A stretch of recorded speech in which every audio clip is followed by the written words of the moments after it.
ہجری سن کے اعتبار سے نئے سال کا آغاز ہو چکا ہے، یعنی 1447 شروع ہو چکا ہے۔ تو آئیے اس کے بارے میں کچھ ڈیٹیل میں جانتے ہیں، اس کا تعلق کن سے ہے اور اسے ہم نیا سال کیوں بتاتے ہیں۔ تو دیکھیں کہ نبی کریم صلی اللہ تعالیٰ علیہ وسلم کا زمانہ گزر چکا تھا، پھر آپ کے بعد حضرت ابوبکر صدیق کا زمانہ بھی گزرا، یہاں تک کہ حضرت عمر فاروق کا زمانہ آیا۔ حضرت عمر فاروق نے اپنے زمانے میں لوگوں سے مشورہ کیا کہ کیا ہم سب کا بھی ایک اپنا سال، اپنا مہینہ، اپنی تاریخ ہونی چاہیے، یعنی تاریخ اور کیلنڈر کے اعتبار سے۔ تمام لوگوں نے کہا ہاں بالکل ہونا چاہیے۔ تو لوگوں نے مشورہ دیا کہ اسلامی سال کا آغاز نبی کریم صلی اللہ تعالیٰ علیہ وسلم کے تاریخ پیدائش سے شروع کیا جائے، تاریخ پیدائش سے آغاز کیا جائے۔ کچھ لوگوں نے کہا کہ نہیں، تاریخ پیدائش کے بجائے جس وقت ہمارے نبی کریم صلی اللہ تعالیٰ علیہ وسلم نے اعلان نبوت فرمایا اس وقت سے اسلامی تاریخ کا آغاز کیا جائے۔ کچھ لوگوں نے کہا کہ نہیں، جس وقت ہمارے نبی کریم صلی اللہ علیہ وسلم مکہ سے مدینہ تشریف لے گئے اس وقت سے اسلامی تاریخ کا آغاز کیا جائے۔ کچھ لوگوں نے کہا کہ نبی کریم صلی اللہ تعالیٰ علیہ وسلم کی تاریخ وفات سے اسلامی تاریخ کا آغاز کیا جائے۔ لہٰذا تمام لوگوں کے مشورے سے جو ایک بہتر مشورہ نکل کر آیا وہ یہ کہ جس دن ہمارے نبی کریم صلی اللہ تعالیٰ علیہ وسلم مکہ سے ہجرت کر کے مدینہ گئے تھے اسی کو اسلامی تاریخ کا پہلا دن قرار دیا جائے اور اسی دن سے اسلامی سال کا آغاز کیا جائے۔ لہٰذا اسی بات پہ تمام لوگ متفق ہوئے اور نبی کریم صلی اللہ تعالیٰ علیہ وسلم کے ہجرت کے واقعات سے اسلامی سال کا شمار کیا جانا شروع ہوا۔ یہی وجہ ہے کہ اس تاریخ کو ہم ہجری کے نام سے جانتے ہیں۔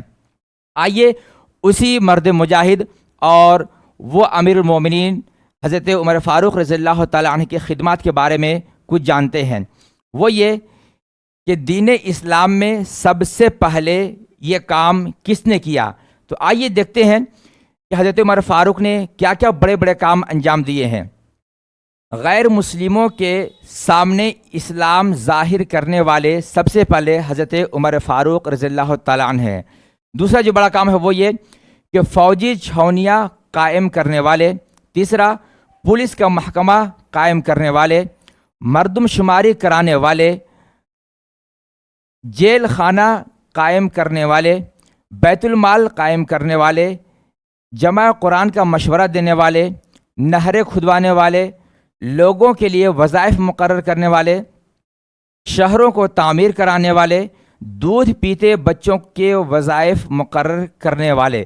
تو یہ بڑے بڑے کام اس زمانے میں، جس زمانے میں لوگوں کا تصور بھی یہاں تک نہیں پہنچ سکتا تھا، اس وقت آپ نے یہ بڑے بڑے کارنامے انجام دیے۔ اور یہیں تک نہیں، اگر آپ دیکھیں کہ آپ کے ایک فرمان پہ اگر غور کریں تو کتنا بڑا سبق ملتا ہے۔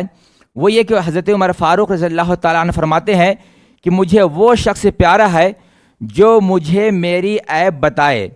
لیکن آج کیا ہوتا ہے کہ آج کل ہمارا عیب ہمیں کوئی بتائے تو ہم اس سے لڑنے پر آ جاتے ہیں۔ غور کریں کہ بڑے بڑے لوگ جو اتنے بڑے بنے وہ چھوٹی چھوٹی باتوں پہ کتنا توجہ دیا کرتے تھے، اس کی کتنی اہمیت دیا کرتے تھے۔ لیکن افسوس افسوس کہ آج اگر ہماری کوئی اصلاح کرنا چاہے تو ہم اسے برا بھلا کہتے ہیں اور اس اصلاح کو قبول بھی نہیں کرتے۔ لہٰذا ہمیں چاہیے کہ اگر ہم اپنی زندگی میں کامیابی چاہتے ہیں تو پھر دوسرے کی اصلاح کو ہمیں قبول کرنے کی ضرورت ہے۔ یہیں تک نہیں، اسلامی نئے سال پر ہمیں چاہیے کہ ہم اس ارادے کے ساتھ قدم آگے بڑھائیں جو ہمیں کامیابی کی طرف لے جا سکے۔